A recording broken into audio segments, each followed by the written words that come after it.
अब इसमें दो बात बार बार आ रहा है, पहला विरल और दूसरा सघन। ये है क्या? ठीक है, विरल माध्यम और सघन माध्यम, ये है क्या? तो सबसे बड़ा चीज क्या है ना कि ये तुलनात्मक शब्द है। कैसा शब्द है? तुलनात्मक। असली में कुछ पूरा विरल नहीं होता और असली में कुछ पूरा सघन नहीं होता। आपको पूछना पड़ेगा किसकी अपेक्षा। जैसे एक नॉर्मल सा बात है, देखिए पेन है, आपसे पूछे कि लंबा है कि छोटा, पता चल रहा है लंबा है कि छोटा? पहला सवाल यह पूछा जाएगा किससे? नहीं, अगर कोई चीज नहीं है, कोई दूसरा चीज नहीं है, तो हम तुलना करके नहीं बता सकते कि लंबा है कि छोटा है। ठीक है ना? एक नॉर्मल सा बात है, अगर ये बोले कि लंबा है, ठीक है, तो इसका मतलब जिस चीज से लंबा है वो काफी छोटा होगा इससे, और ये छोटा है। जैसे दीवार के कंपैरिजन में ये छोटा है और चींटी के कंपैरिजन में ये लंबा है। नहीं समझ रहे हैं? यही चीज किसी के कंपैरिजन में लंबा है और किसी के कंपैरिजन में क्या है। तो वैसे ही माध्यम अपने आप में विरल या सघन कुछ नहीं होता। दो माध्यम रहेगा, दोनों में से कोई एक सघन रहेगा और कोई एक क्या रहेगा? विरल रहेगा। तो ये याद रखना है कि जिसमें प्रकाश की चाल, जब दो माध्यम रहेगा ना, अब बर्तन की घटना के लिए हमेशा दो माध्यम एक साथ चाहिए, तभी अब बर्तन होगा, नहीं तो अब बर्तन। अब जैसे मान लीजिए कि ये कोई लाइन है जो दो माध्यम को अलग कर रहा है, यहां पर एक माध्यम है और यहां पर एक माध्यम है,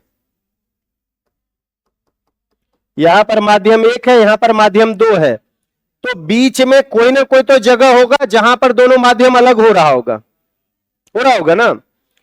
जैसे मान लीजिए कि आप तालाब में देख रहे हैं पानी, तो जो एक सतह है ऊपर वाला, उससे ऊपर हवा है। तालाब है, तालाब में पानी भरा हुआ है, तो उससे ऊपर क्या है? हवा है, और उसके नीचे क्या है? अरे पानी है ना भाई, है ना? नहीं, वो मतलब जो हवा है, पहले ये समझ लो कि ये वो लाइन है जिसके ऊपर हवा है और जिसके नीचे पानी है। तो बीच में वो जो लाइन हुआ ना, वो हमारा दोनों माध्यम को अलग कर रहा है।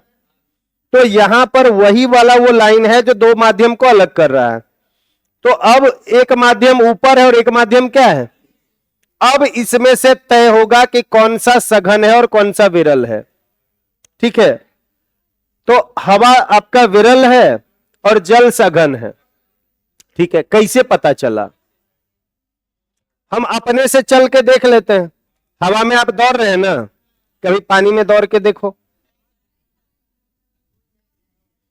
नहीं होता है ना, नदी उदी में गंगा जी नहाने गए या नदी में नहाने गए, तो पहले कुछ दूर तक दौड़ते हैं, जहां तक घुटना तक जब तक पानी नहीं आता है तब तक आप दौड़ लेते हैं। घुटना से जैसे ही ऊपर पानी आता है फिर गिर जाते हैं। अरे पानी जैसे तालाब है ना, पानी धीरे धीरे बढ़ रहा है, आप दौड़ते हुए जा रहे हैं। आप देखे होंगे जो नहाने वाला है, जो छलांग मारने वाला है, ऊपर से छलांग नहीं मार रहा, ऐसे चल के जा रहा है। तो पहले जब जा रहा है तो कुछ दूर तक वो दौड़ता है, फिर उसका स्पीड और कमता है, और फिर जब पानी यहां कमर तक आ जाता है तब दौड़ नहीं पाता, तब वो क्या हो जाता है? गिर जाता है सामने की तरफ।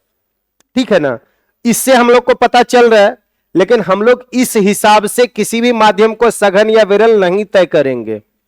हम लोग डिपेंड करेंगे इसके चाल पर। किसके चाल पर? प्रकाश की चाल पर। प्रकाश की चाल जिस माध्यम में ज्यादा रहेगा वो माध्यम कहलाएगा विरल। प्रकाश की चाल जिस माध्यम में क्या रहेगा?